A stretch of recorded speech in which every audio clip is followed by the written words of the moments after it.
On est capable. C'est vrai. Et ça donne d'autres idées.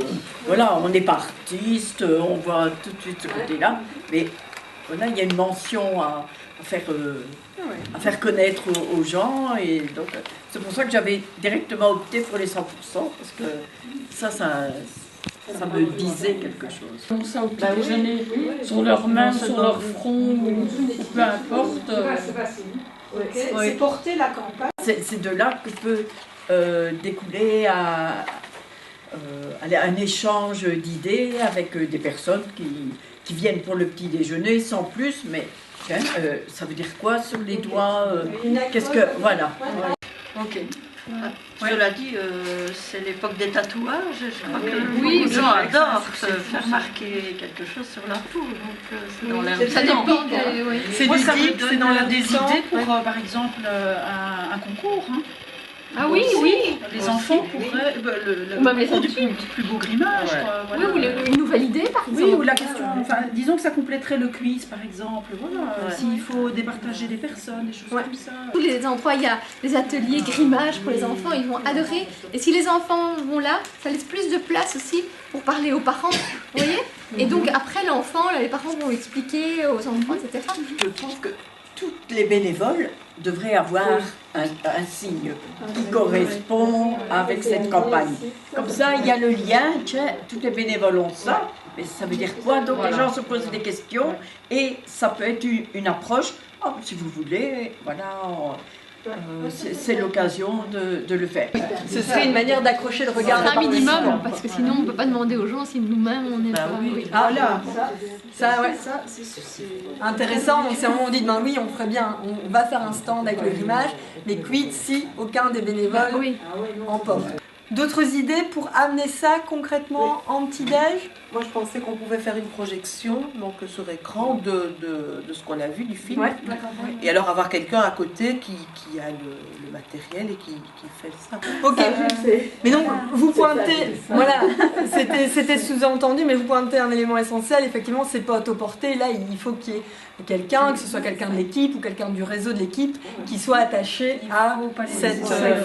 Il faut donner du sens. Et il faut que la personne puisse y donner du sens, en fait, à cette marque. Ceux-ci dans votre pardon, qui sont repris ici. Les feutres, enfin les crayons feutres qu'on a utilisés, ce sont des crayons feutres qui sont vendus dans tous les magasins de décoration, d'art créatif. Donc c'est une marque assez connue. Il y a différentes épaisseurs, donc ça va de 2,30 € à 4,50 € en fonction de l'épaisseur. Ce sont des frais, c'est une dépense que l'équipe peut faire dans sa comptabilité propre, c'est-à-dire que ça fait partie de vos dépenses de sensibilisation. Donc c'est-à-dire que la personne qui achète concrètement la personne qui achète le feutre peut remettre son ticket à la comptable de son équipe. Ça rentre dans nos missions, ce qu'on a vu ce matin. Au verso, il y a 3 manières d'agir. Et une des manières d'agir, c'est celle de porter le message de campagne. Donc c'est pas pour ça que vous êtes obligé de faire un stand, de proposer un grimage au petit déjeuner. Mais par contre, c'est clairement indiqué, avec en référence le site de campagne, Fair Chances, où là, il y aura aussi toute l'explication pour ceux qui veulent faire chez eux, à leur maison, le tatouage, le grimage et se faire prendre en photo. Ah, alors l'action maquillage, tout d'abord j'étais un peu sceptique parce que j'avais pas tellement envie de commencer à faire des tatouages et des choses comme ça. Et puis j'ai essayé et en fait je trouve ça très très positif parce que d'abord c'est très agréable du point de vue tactile, c'était assez gai.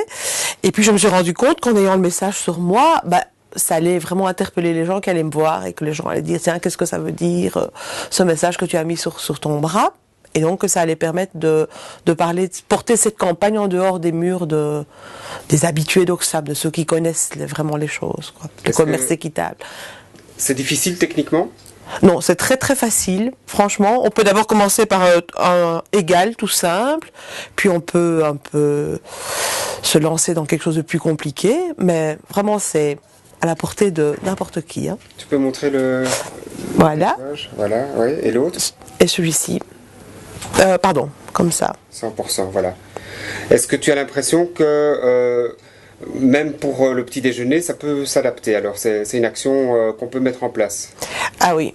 Moi, je me suis dit qu'on allait le faire chez nous pour le petit déjeuner parce que d'abord, les enfants vont être attirés, les adultes, ça va être une chouette expérience pour eux.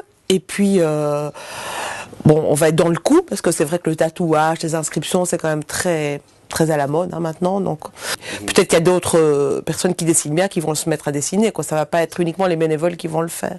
D'accord. Et donc, vous allez proposer à quelqu'un de prendre les photos ou... On va essayer de prendre des photos et tout de suite, ceux qui ont leurs iPhones et tout ça, les jeunes, ils vont mettre ça sur Facebook, on espère, directement. Les autres, on verra.